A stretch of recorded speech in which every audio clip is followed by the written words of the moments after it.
Hello दोस्तों, फिर से एक बार आप सभी का स्वागत है एसआरजे कॉम्पिटिटिव मैथमेटिक्स पर। चलिए दोस्तों, अपन बात कर रहे थे, टॉपिक था अपना दो चरों वाले रैखिक समीकरण, जिस पर अपन ने 2 क्लास पहले ले चुके हैं और आज जो है अपनी तीसरी क्लास है और ये इसका जो है लास्ट पार्ट है। ठीक है, फिर अगली क्लास के अंदर जो है अपन एक नए टॉपिक पर अपन चर्चा करेंगे। तो लीजिए, फॉर्मूले वगैरह तो मैंने आपको पहले बता दिए थे, तो डायरेक्ट अपन किसकी बात करेंगे, सवाल की बात करेंगे। तो आज का जो पहला सवाल है वो ये है कि 2x प्लस 4y बराबर 2 और इधर दे रखा है 12x प्लस 16y और बराबर में दे रखा है इधर 12। ये दो इक्वेशंस आपको दे रखी है। ठीक है सर, दो इक्वेशंस दे रखी है और सवाल आपसे ये पूछता है कि बताना है कि समीकरण निकाय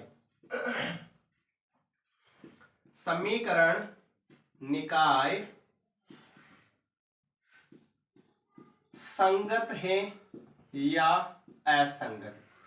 समीकरण निकाय संगत है या असंगत है। ठीक है, तो लीजिए सवाल पर बात करते हैं। तो सबसे पहले तो अपन ने क्या कहा था, संगत असंगत के लिए आपको a1 b1 c1 a2 b2 c2 के मान पता होने चाहिए। फर्स्ट वाला क्या होगा, a1, ये 2 हो गया। सेकंड वाला इधर क्या होगा, b1 कितना हो गया, 4। बराबर में, दोनों ही बराबर में है संख्याएं, तो इधर उधर भेजने की जरूरत नहीं है, जहां है वही रहने। तो ये क्या हो जाएगा, c1। और इधर जो है a2 दूसरी समीकरण में 12 b2 बराबर कितना हो जाएगा, 16 और c2 बराबर कितना हो जाएगा 12 हो जाएगा। तुलना किससे करी अपन ने, इससे a1 x plus b1y plus c2 बराबर 0 और a2x plus b2y plus c2 बराबर 0। इससे अपन ने तुलना कर ली। ठीक है, उधर दोनों जगह बराबर में संख्या थी, इसलिए अपन ने बराबर की जगह 0 बनाने की कोशिश नहीं करी। लीजिए अब निकालते हैं अपन a1 अपॉन a2 यानी कि 2/12, b1 अपॉन b2 बराबर 4/16 और c1 अपॉन c2 बराबर 2/12। a1 upon a2, b1 upon b2 और c1 अपॉन c2, इन तीनों का क्या अपन अनुपात निकाल लेंगे और जो भी अनुपात आएगा उसके हिसाब से अपन कहेंगे कि समीकरण निकाय जो है संगत है या असंगत है। ठीक है, चलिए लीजिएगा, इधर से ये कट जाएगा, 2 से कटेगा, एक बार ये कटेगा 6 बार। तो a1 अपॉन a2, पहले इसको भी काट दो, 4 1 और 4 4 16, 2 1 और 2 6 बराबर b1 अपॉन b2 बराबर c1 अपॉन c2। लीजिए अब आपको क्या करना है, काट दिया अपन ने, इधर क्या आया 1/6 आया, इधर क्या आया 1/4 आया। क्या 1/6 और 1/4 बराबर है क्या सर, नहीं है ना, तो ये इक्वल है, वो क्या हो जाएगा, कट जाएगा, इसका मतलब वो बराबर नहीं है। क्लियर, चलिए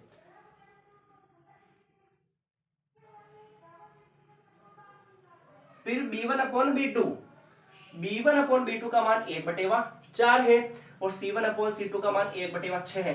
क्या 1/4 और 1/6 आपस में बराबर है क्या, नहीं है, तो ये भी क्या हो चुका है, नॉट इक्वल हो चुका है। और मैंने आपको जो कंडीशन बताई थी सर, कौन सी वाली condition, a1 upon a2, b1 upon b2, c1 upon c2 not equal, not equal.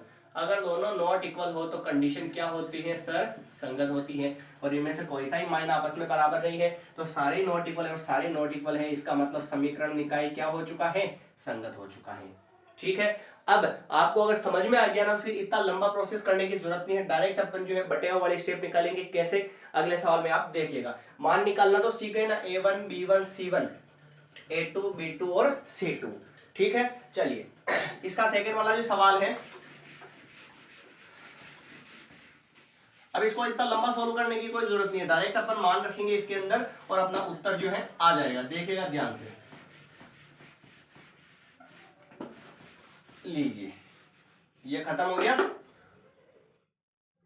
ये रहा 4x प्लस 3y प्लस 4 बराबर 0 और 2x प्लस 9y बराबर 4। देखिएगा ध्यान से, क्या ये दोनों समीकरण सेम है क्या सर, नहीं है। कैसे नहीं है? इसके बराबर में 0 और इसके बराबर में 0 नहीं है। अगर 0 नहीं है, मैंने कहा था या तो दोनों ही संख्याएं बराबर में हो या दोनों ही तरफ 0 होना चाहिए, ऐसी कंडीशन कही थी। इसमें ऐसी नहीं बन रही है तो अपन क्या करते हैं, 2x प्लस 9y प्लस के 4 को इधर ले आते हैं, किसका हो जाएगा, माइनस का, और बराबर में क्या बन जाएगा, 0। तो ये लीजिए समीकरण 2 क्या बन चुकी है, नहीं बन चुकी है। तो जो समीकरण 2 जो नहीं बनी है ना सर, जो नई समीकरण बनी है उसी को अपने को सोल्व करना है। जो पुरानी समीकरण थी उसको तो भूल जाओ, ठीक है। और नई क्यों बनाई अपन ने, क्योंकि पहली समीकरण के बराबर में 0 था तो दूसरी में भी 0 बनाना जरूरी है, ठीक है सर। लीजिए फॉर्मूला क्या होता है, a1/a2। पहली में a1 का मान कितना है, 4, और बटे में a2 का मान कितना है, दूसरी समीकरण में 2। फिर इधर 3, इधर क्या है 9, इधर क्या है 4, इधर क्या है माइनस के 4। कटती है तो काट दो, 2 से काटा इसको अपन ने 2 बार, इधर 3 1, और ये कितनी बार कटेगा, 3 बार, 1/3, और ये 4 से 4 कट गया, माइनस का 1। क्या ये तीनों वैल्यूज आपस में सर बराबर है क्या, नहीं है। तो ये भी नॉट इक्वल, ये भी नॉट इक्वल, और दोनों ही नॉट इक्वल हो तो मैंने आपको क्या बताया था, कंडीशन क्या बनेगी, समीकरण निकाय जो क्या हो जाएगा, संगत हो जाएगा, ठीक है सर। ये था सवाल। लीजिए अगले सवाल की बात करते हैं अपन। तो अगला जो सवाल है,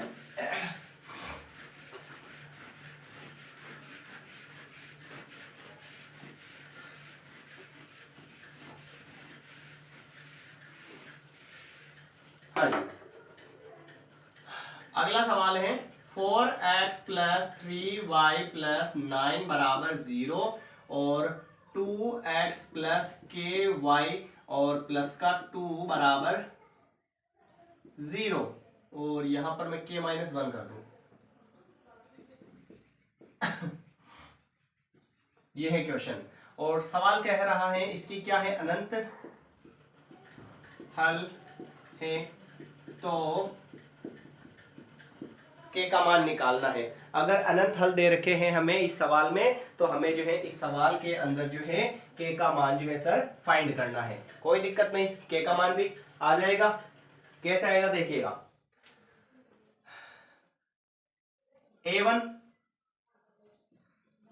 a1 कितना है, फॉर्मूला क्या होता है अनंत हल के लिए, कंडीशन क्या होती है, a1/a2 बराबर b1/b2 बराबर c1/c2। यही होता है किसके लिए सर, अनंत हल की कंडीशन के लिए। यही फॉर्मूला अप्लाई करते हैं, सारे क्या होते हैं, बराबर होते हैं। लीजिए आगे, a1 पहली समीकरण में x के गुणा में वो a1 क्या है, k माइनस 1 है, और बटेवा में a2 दूसरी समीकरण में x के गुणा में क्या है, 2 है, बराबर b1/b2 y के गुणा में b1 3, दूसरी में y के गुणा में क्या है, k, और फिर बराबर c1/c2। c1 का मान कितना है 9, और c2 का मान कितना है 2। कोई दिक्कत है क्या सर, नहीं है। चलिए अब अपन क्या करते हैं, इसको सॉल्व कर लेते हैं। तो पहले इन दोनों स्टेप को बराबर ले लेते हैं, ठीक है। या फिर ऐसा करो, इन दोनों कोई से भी बराबर ले सकते हो आप, तो या तो ऐसा करो इनको छोड़ दो और बिना के वाली को ले लो बराबर में, इन दोनों को ले लो।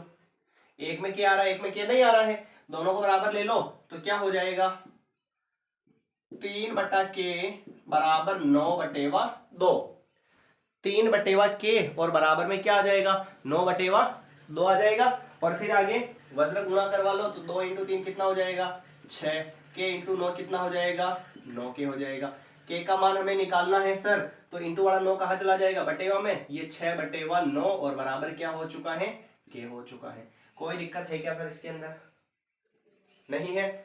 ऐसा ना करें और इन दोनों को बराबर लेवे, तो लीजिए इन दोनों को भी बराबर ले लेते हैं। पहले अपन ने क्या किया भाई, इन दोनों को बराबर ले लिया, अब इन दोनों को बराबर ले लेते हैं। तो k माइनस 1 और बटे वाला k कहाँ जाएगा, इंटू में, और बराबर में 3, और ये बटे वाला 2 कहाँ चला, एक क्रॉस गुणा करवाए, ये इससे गुणा होगा, ये इससे गुणा होगा, तो 3 × 2 हो गया।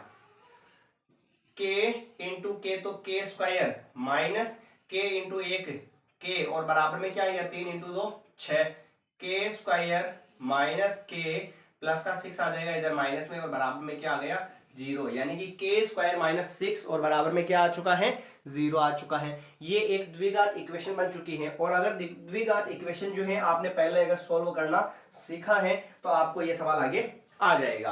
कैसे, देखिएगा ध्यान से, यहां तक कोई दिक्कत नहीं। इन दोनों को बराबर लिया अपन ने, k का मान तो 6/9 आ चुका है। फिर इन दोनों को बराबर लिया अपन ने, ये इससे गुणा होगा, ये इससे गुणा होगा, तो ये आ गया। ऊपर वाला प्रोसेस मिटाऊं मैं, चलिए।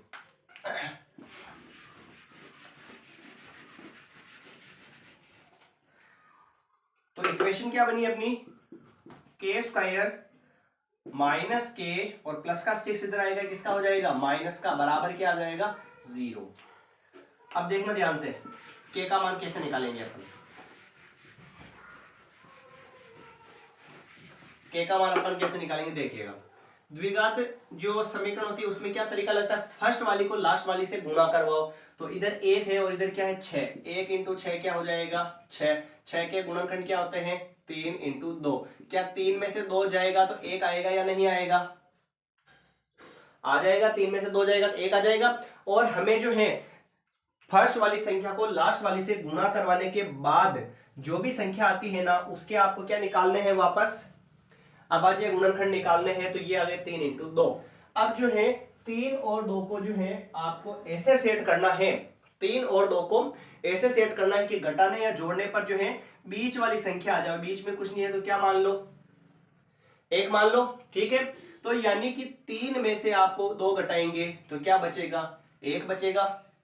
पर हमें किसका चाहिए सर, माइनस का 1। तो बड़ी संख्या को तो ले लो माइनस की और छोटी संख्या को ले लो प्लस की। बड़ी संख्या माइनस की हो तो चिन्ह माइनस का और 3 में से 2 जाएगा तो 1 बचेगा।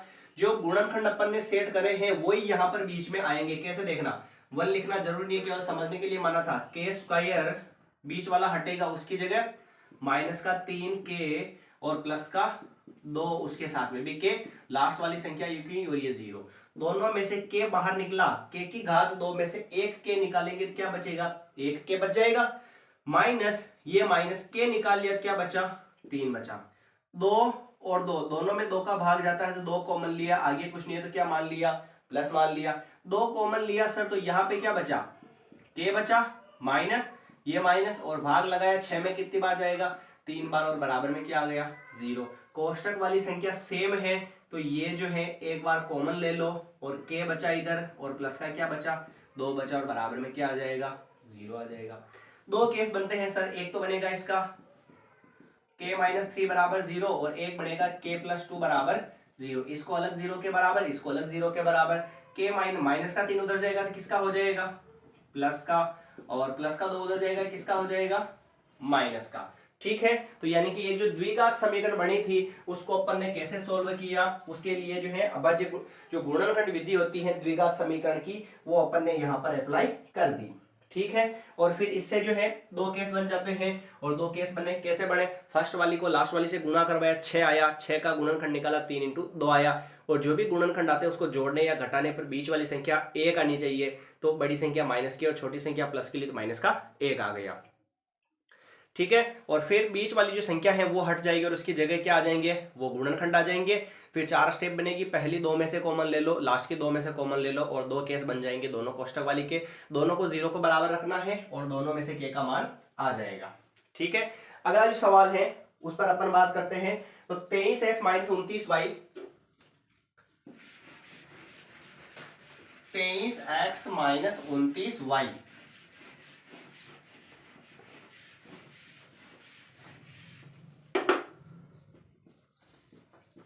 x माइनस 29y बराबर 118, और इधर है वापस 29x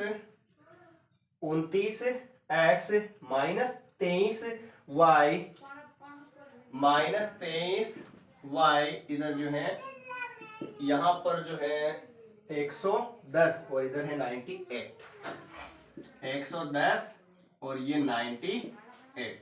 ठीक है सर, दोनों इक्वेशन अपन ने लिख दी। और यहां पर हमें क्या करना है, x की वैल्यू और y की जो है वैल्यू फाइंड करनी है। अपन ने वैसे सारे सवाल पढ़ चुके हैं, आज की क्लास तो केवल ऐसे ही नॉर्मली चल रही है, क्योंकि पहली क्लास के अंदर मैंने फॉर्मूले वगैरह सारे बता दिए आपको और दूसरे कुछ सवाल भी करवा दिए थे, और दूसरी क्लास में सभी टाइप के सवाल जो थे उस फॉर्मूलों से रिलेटेड वो मैंने सारे आपको करवा दिए थे, ठीक है ना। तो ये आज का लास्ट है, कोई खास नहीं है इतना, है ना। और देखिएगा ध्यान से, मैंने बताया था आपको कभी भी ऐसे बड़ी संख्या आ जावे और x और y का मान निकालो तो एक बार तो दोनों को क्या कर दो, जोड़ दो, और एक बार दोनों को क्या कर दो, घटा दो। लीजिए इसको 1 मान लो, इसको 2 मान लो, 1 और 2 को जोड़ देते हैं तो ये हो जाएगा 9 10 और कितना हो जाएगा 9 10 11 12, 12 के 2 हासिल का 1, ये हो गए 52x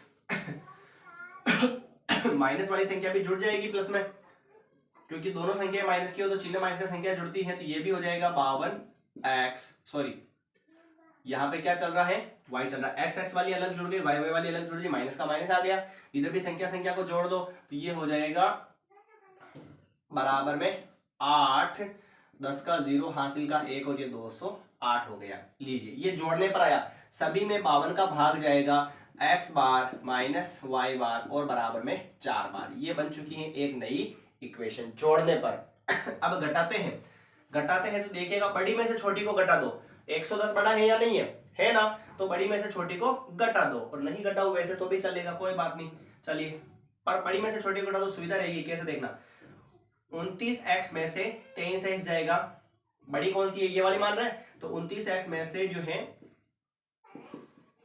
29x में से 23x जाएगा तो कितना बचेगा सर, ये 6x बचेगा। इधर ये माइनस माइनस प्लस हो जाएगा तो बड़ी संख्या प्लस की, और ये कितना हो जाएगा 6y हो जाएगा, और बराबर में कितना आ जाएगा, ये इधर 10 और 2 कितना आ जाएगा 12 आ जाएगा।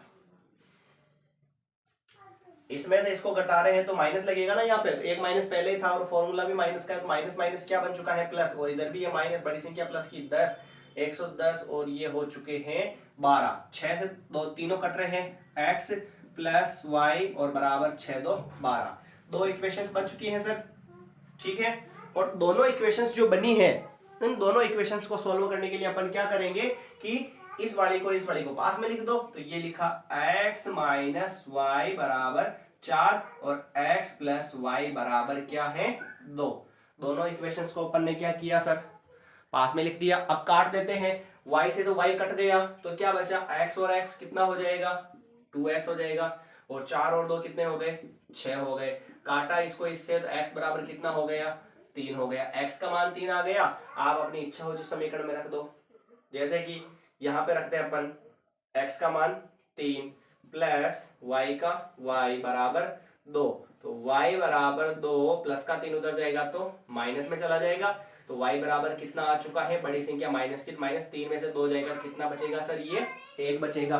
तो y का जो मान है वो कितना आ चुका है, माइनस का 1 आ चुका है। कुछ नहीं करना है, बड़ी संख्या आ जावे समीकरणों में तो एक बार तो दोनों समीकरणों को जोड़ दो, और एक बार आप अपने हिसाब से जो है बड़ी समीकरण में से छोटी समीकरण को क्या कर दो, घटा दो, और फिर जो भी समीकरणें बनेगी उन दोनों समीकरणों को अपन सोल्व करेंगे तो x और y की वैल्यू आ जाएगी, ठीक है दोस्तों।